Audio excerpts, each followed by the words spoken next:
This is Life Transformation Radio. Prepare to engage. Seatbelt activated. Download initiated.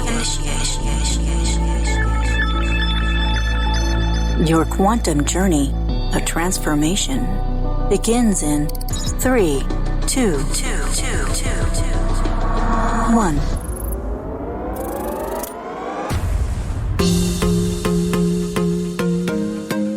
Welcome to Life Transformation Radio. Hi, I'm Rob Actis, best-selling author of The Law of Action, voice actor, business mindset coach, the podcast whisperer, and Mr. Action himself.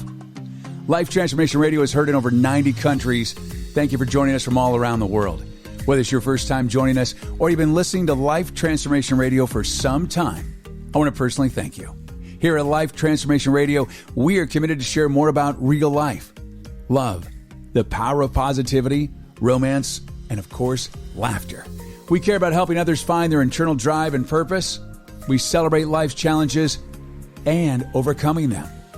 Please rate and review Life Transformation Radio on your favorite podcast platform. Also, a personal invitation from me to you. Please join us on Facebook in the Life Transformation Radio community.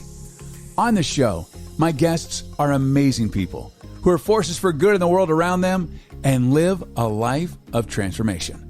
My guest today does just that. Today, Elizabeth Molina and I discuss how we can learn from our traumas and tragedies to transform into the best versions of ourselves. If you want to learn that every situation can be temporary, that we are not defined by our circumstances, and that we can see beauty in everything, this is the show for you. Elizabeth Molina is a TEDx speaker, podcaster, a beauty biohacker, Clubhouse and Instagram influencer who focus on holistic beauty. She's also the founder of the Molina Glow, a certified holistic health and life coach, and a former medical sales specialist ranked top 3 nationally in sales in the pharmaceutical arena. Her personal story of domestic violence survival has led her to become a model on a mission to redefine the why surrounding people's beauty choices and practices. Elizabeth, welcome to Life Transformation Radio. Well, thank you for having me. Absolutely. So glad to have you here. You have an incredible story.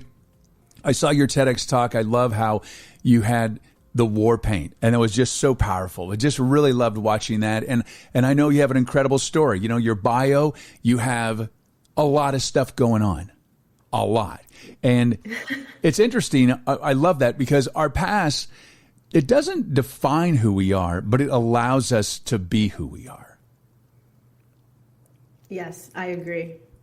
You know, many of us have had, you know, and I find that the most successful people in the world that I know, they've actually had the most difficult childhoods or the most difficult lives. It's kind of like the kickstart. And I don't invite people to have terrible lives or have trauma in their lives, but I will say that when you've overcome something, it just clicks something inside you that has you become something totally different.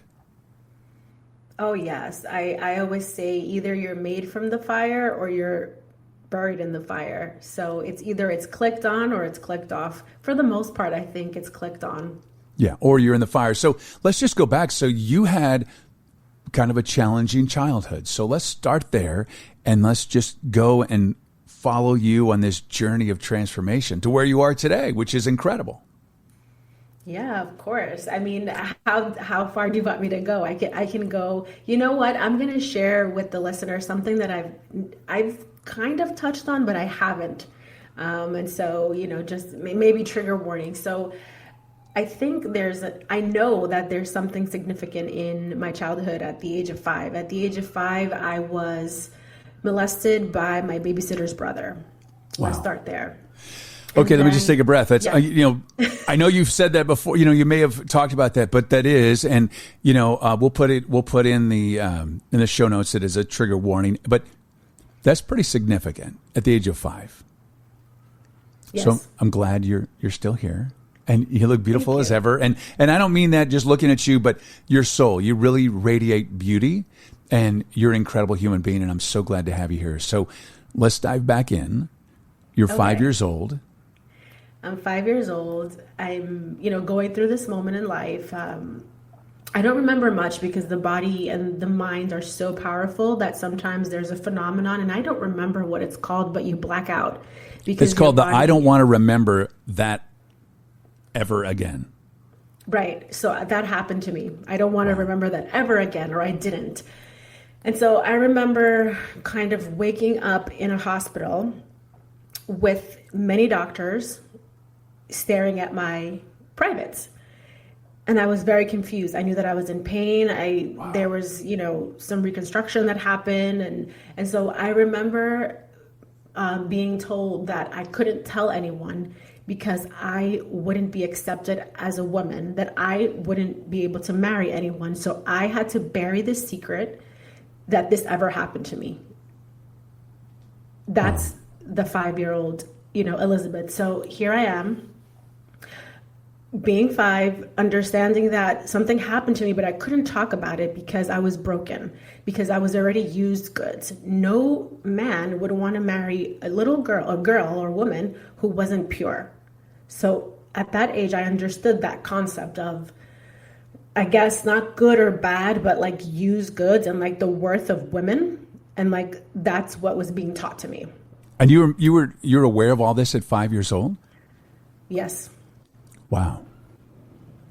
Well, yeah, think about it, because you're being told by doctors, what do we do? How do we repair this? How do we make it how is she going to be functional? Right. Then you're being told you have to do these exercises. Like at 5 years old, I'm learning how to do Kegels. So think about that, right? So that happened. I, understood the concept of like keeping secrets. Some things you had to keep. Your reputation was everything. I started understanding that concept. And then also at the age of 5, I became a model to add to that. Wow, that's a lot of pressure. Yeah, because at 5, and a lot of child models, they're made to look like adults. And so you've already been in adult situations. And so that's pretty intense. Yeah. Not to mention 30 years ago, I don't know if your viewers can see me or check me out, but I don't look like what I'm doing in air quotes, the American look, right? So I'm like, I'm going to auditions. Right. Here I am going for like Tropicana auditions and Kellogg's and all these cereals because I had a really nice smile and dimples, but no little girl looked like me. So, and I would never get the part. And I practiced my lines and I tried so hard and I would never get the part. And here I am going through this trauma, trying to process it, trying to be a model, trying to be accepted, trying to be praised, because I wanted to make sure that I wasn't going to be used goods. I was going to make my mark and make myself be worthy at 5. Right. So I one time I asked the audition lady, she's like, "You're so beautiful. Just keep on going, sweetie. You're going to make it one day." And I asked her, how come I didn't get the part? Because I was like, I'm going to get this. I practiced. I smiled on cue. I did everything that I was told. And as a kid, you're like, I did what I had to do. Why didn't I get it? And she said, "Sweetie, you don't understand right now, but we're looking for the American girl look, and you're not that." So I went to school. Okay, so I want to just rewind a little bit. So the person who molested you, was there a consequence? Did they get caught? Or has this? I just need to know there's a happy ending to this. Not a happy ending, but that there was a consequence because it's terrible what he did. Oh yeah. So because I didn't get to speak about it, and it had to be like put away because that would have damaged my possibilities for the future, right? As a woman, as a girl, I didn't get to speak up then, and it was like I don't know if like it was a shock. Like my father never found out until like many years later. But I do know that he was another person spoke up. I think it was his own nephew spoke up. And once he spoke up, there were about like 30 other children that came forward. And I know that they were looking for him. And I think he left to another country. I'm not quite sure. I haven't followed up, but not that I feel good that other people spoke up, but I know that it wasn't in my head, because sometimes you think like, did it really happen? Right. So, but he hasn't, thank God, done anything else. But last I heard, I know that the authorities were looking for this person. Wow, that's intense. So you're modeling, you're finding out that you don't have the right look. So how did you overcome that? Oh my goodness. I think I need to stop saying I think. I know life and the universe puts things in your path. Yeah. So I went to school, like as a child model, an actor. I was, auditioning on the weekends, going to dance class, modeling class, singing class. I'm not a great singer, but all the other things I do pretty well. And so I went and I asked my teacher, and I said to her, I think it was Miss Toscano. I said, Miss Toscano, can I ask you a question? And she said, yes. I said, what is the American look? And I remember till this day, she took a big sigh and she was like, oh, I'm going to have this conversation. Wow. And she said, why do you ask? And I told her I went to a casting and I wanted to get this commercial. I practiced my lines and I smiled perfect. My dimples were out and I didn't get the part. And they said it was because of this. And she said, she explained to me what characters were. And I'll tell you very briefly because I don't know how much time we have. But she said, first of all, she explained to me that when you're in school, you wear a uniform and you're a student. Right. When you're outside at a party, you wear a dress and you're the party girl. When you're at a casting, you wear a uniform. And so you're different people. And sometimes that doesn't always fit everywhere. You can't wear your uniform to sleep because you have to wear your pajamas. So I understood that, oh, okay, so they're different. We can be different people at different times and we wear different costumes. And then she said to me, you look like like a real American, which are Native Americans, which you're going to learn in 3rd or 4th grade. Right. But the American look is considered to be like a girl from the South, like a girl next door. I'm like, what's a girl next door? I have a neighbor. And she explained to me it's like America's sweetheart. I'm like Shirley Temple, because I love Shirley Temple. Yeah. And she's like, yes, exactly. So it's like a girl who has blonde hair, big blue eyes. And I said, oh, now I get it. But I said to her, not me, right? Yeah. But I'm American, right? I said to her, I was born here. I was born in New York. So she's like, no, you're American, but you don't have the American look. Right. She said, but it doesn't mean anything because if they're looking for a blue car and you're a red car, it doesn't take away from you being a car. They're just not looking for the red one right now. So I understood. I'm like, oh, okay. They're just not looking for me. Right. Yeah, that's a good attitude. Okay, so now let's fast forward a little bit. So I love your TED Talk talking about the war paint. So we'll fast forward up to you had a domestic violence challenge. Yes. Incident. Yes. Trauma. Yes. Yes. So fast forward, I was 16, engaged to somebody who was 18 years my senior. My parents had been going through a divorce. I was in boarding school. And this person kind of appeared like that's 33. Is that 33? Yes. Okay. I don't hear 18 years my senior. I'm like, I think that means he's 18 years older. And I'm pretty quick with math. I'm like, oh, I think that's 33. So yes, that's 33. So, so you're with a 33-year-old man as a teenager. Yes. Okay. Yeah, exactly. But like I said, my parents were consumed in their divorce. Wow. And unfortunately, money talks. And he was very, very wealthy. And I think sometimes when you have that kind of money, there's a little bit of a pass and things are okay. And I think but it's not okay.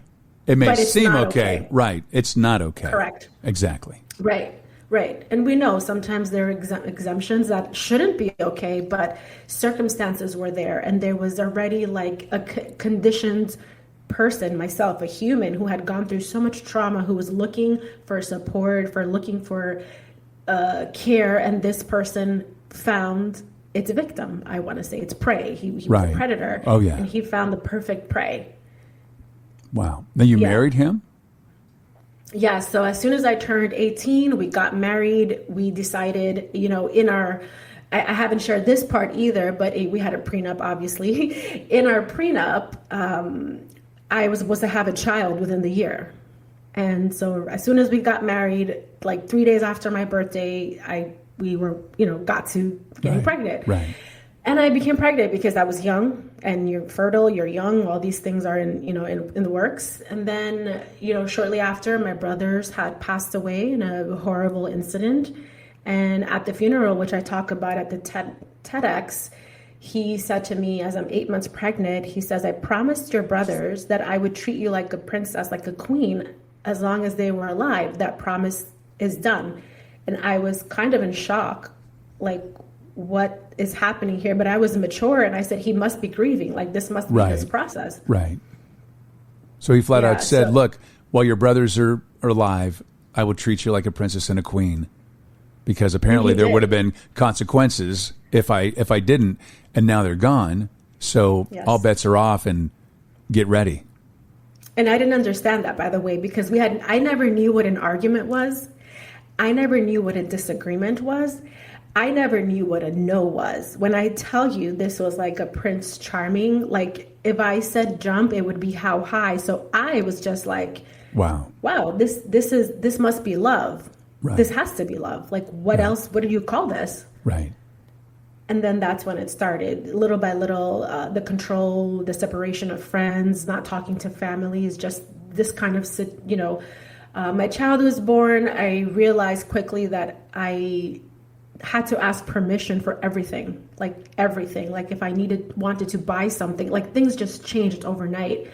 And I realized that this is not the life that I wanted. I didn't sign up to be controlled. I didn't sign up not to be able to go to school and learn or have friends or watch the shows that I wanted to watch. I think he totally underestimated you, because just looking at you war painting before that, but you have a very fierce, strong, like I'm blazing my own trail here.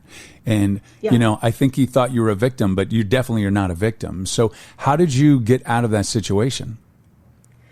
Yeah, so just really quickly, he basically coerced me to go into another country, took away my passport, held me there for 6 months, where he beat me daily, raped me daily. Another trigger warning, so sorry. 6-7 times a day, just horribly. I was emaciated. I was 3% body fat. How did I get out of that? I had a very deep conversation with myself. When you get to a place where there's nowhere else to run from yourself, from your soul, from the universe, you are basically at rock bottom.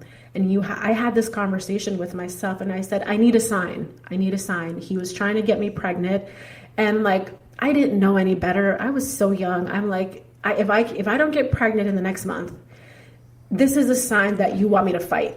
Right. That I'm here for a reason. I didn't understand that, you can't get pregnant at a 3% body fat. I didn't understand that.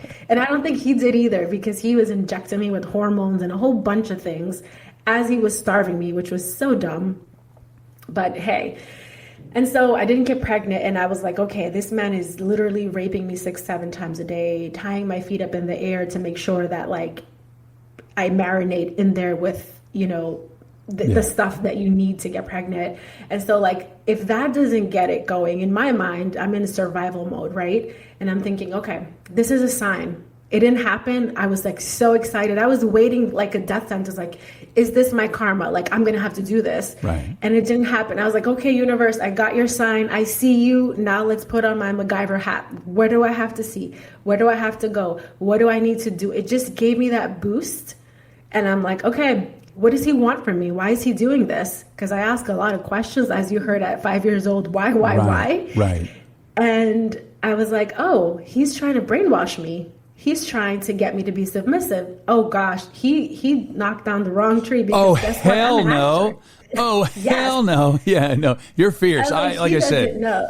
Yeah, no, he picked the wrong one. He picked the wrong one. Yeah, he didn't know that I had acting on demand, and I could cry on demand, and I could take some pain. I could suck it all in. I'm like, okay, we're gonna put this show on the road. Let me get my Grammy, my Emmy, whatever. Right. I'm gonna get my Oscar. Right. Here we go. There you go. And yeah, I convinced him very shortly that he completed his task. He brainwashed me.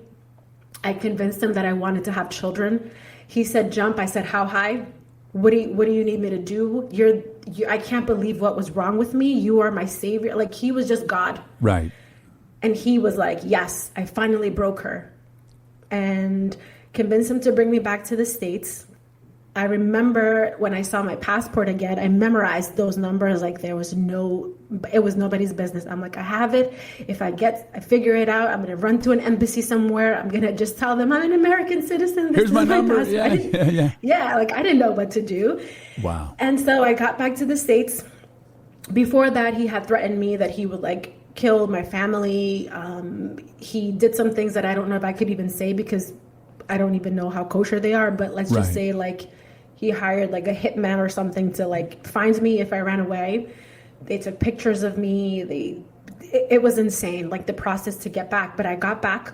Wow. And I figured out a plan to escape here again. You guys can watch on the TED. I'm not going to keep on talking so much, but I made it. I was able to run away with my baby, $25, and I've never stopped like kicking and screaming and making it my business to win in life and to show up and to show people that these things don't define you. Okay, I want to just take a breath. Like everybody listening and me, I just want to take a breath. I've got tears in my eyes. Whew. That's a lot.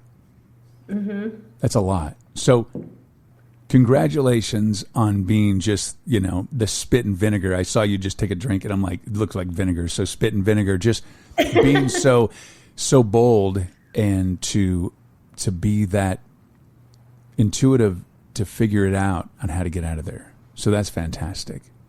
So now you're free of him. And now you have to transform your life again. And then, like, how do you change from that situation to having a kid, having $25 and reinventing your life? I don't think I know that it wasn't me. It wasn't me reinventing my life. It was the universe guiding me. When they're like, I don't know what you call those. I think they're guides where you like hold things spirit up. guide. I got it. Yeah, guides. It was just me finally surrendering because, as you can tell, I have a very strong spirit. Absolutely. And I can be pretty stubborn. Yeah.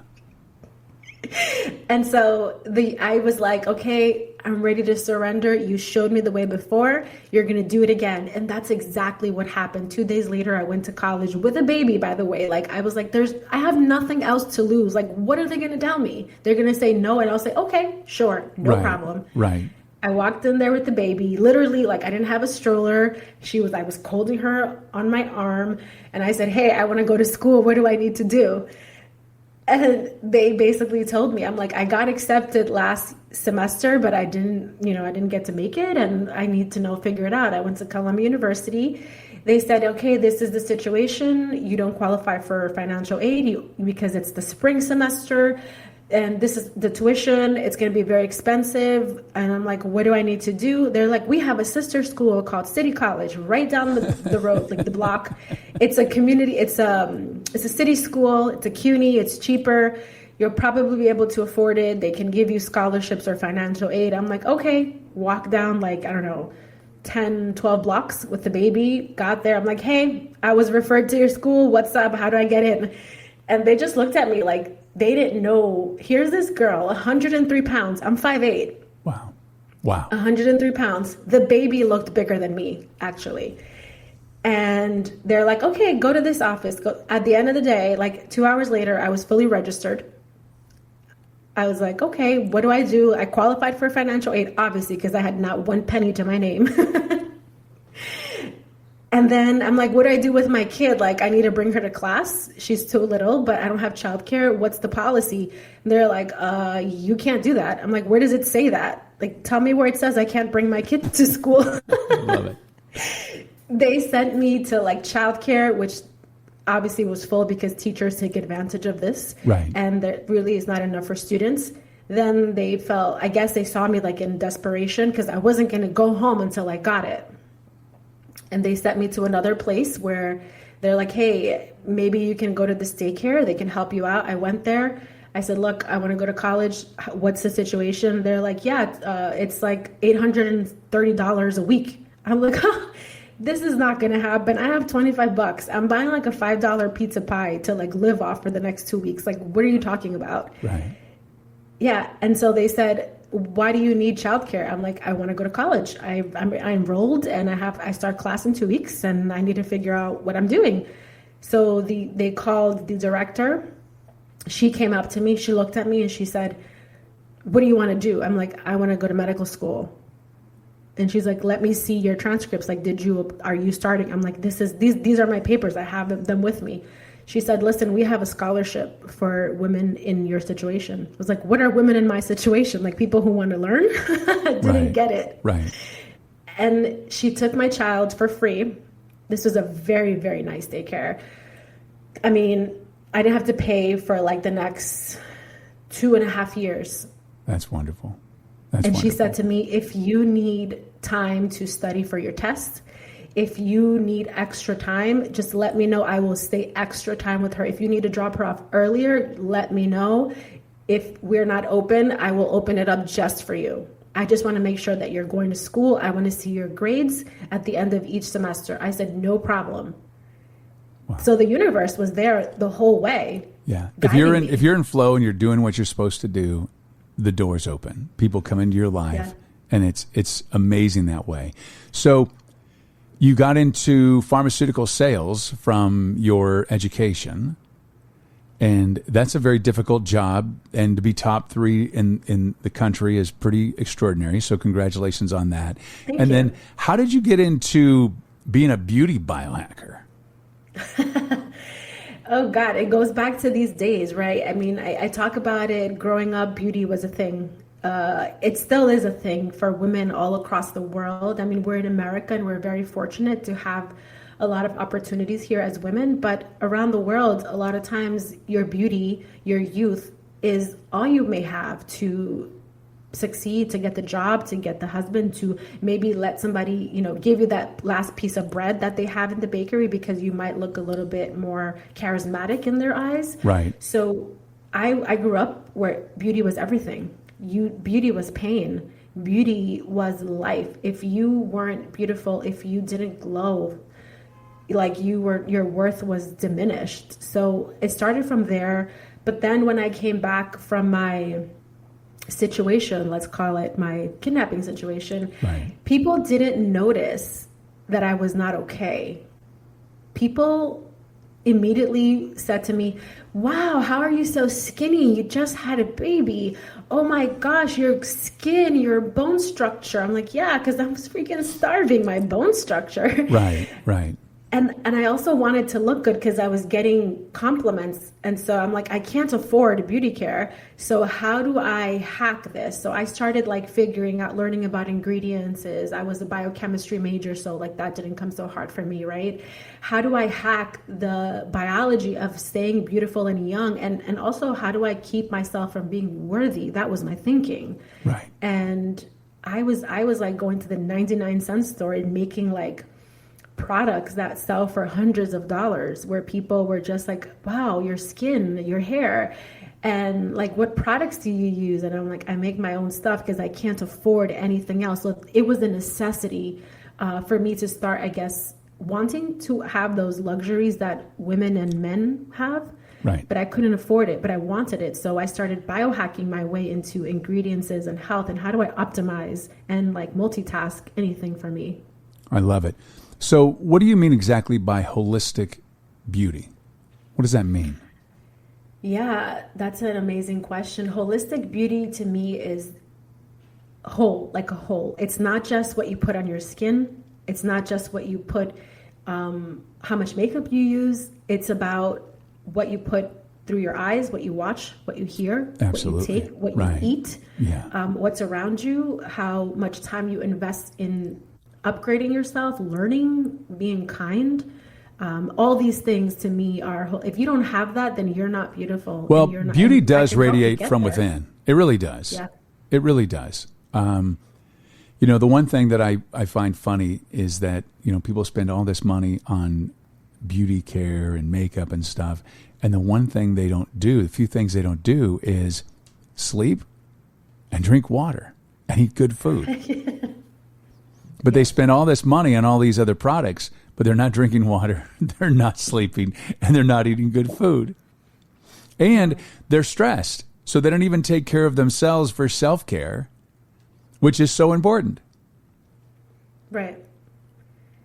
Totally. And that's how I see it, and I'm a very visual person. And so basically what you just described is exactly what holistic beauty means to me. It's like you have you ever bought or seen a hand-me-down house? Like a house is just like just ready to go to be demolished, or right. You got to, so that's a person. And what if you just throw a fresh coat of paint on it? That's not going to do anything. No. Right. And so that's the kind of beauty that I'm talking about. Let's fix the structure. Let's fix the cracks and the leaks, and then everything else will come together. Yeah, it's important. And you talk about war paint, and you've been through war, you've been through battle, and it's amazing what you've accomplished with your past. And it's obvious that you haven't been defined by your past as a victim. You have thrived by your past. And you're just a freaking freight train bulldozer through life. And it's amazing. It's very inspirational to hear your story of what you went through. And I'm so sorry that you went through that. And on the other hand, I'm glad you did, because, and I want to be really clear how I say that, because you have had such a significant impact on people's lives. It's really sad. And I have a daughter who's 22 years old, and it breaks my heart. And I hear these stories of molestation and rape, excuse me, on the show. And it's terrible. And, look who you have become, and look at the impact you have on the world.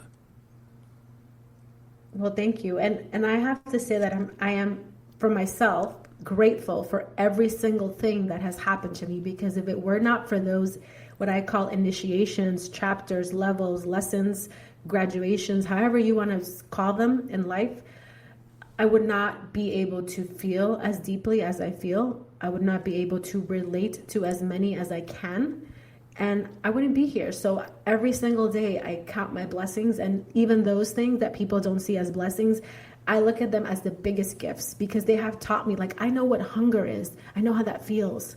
I know what true pain is, grief, loss, shame, all of these emotions that I think in order to be a healer, or in order to be part of this, do the work, you need to feel the work. You can't just learn it. You have to feel it. You'll never know what the flu feels like if you've never had it, right? Right. Yeah.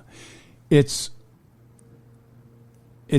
a very fine line, in that people listen, they're like, I'm glad this happened to me. I'm glad this, Yes. So, and the thing is, and just being around you and seeing you and your energy and knowing your story, it's interesting, because in another world, another parallel dimension, I still think you would be where you are today had that not happened to you. So I think you always had that inner strength, and you just had a different path. And It shows that you can pretty much get through anything, and a lot of it has to do with mindset. And really to dig deep and trust in your human, and trust in the universe, and not give up.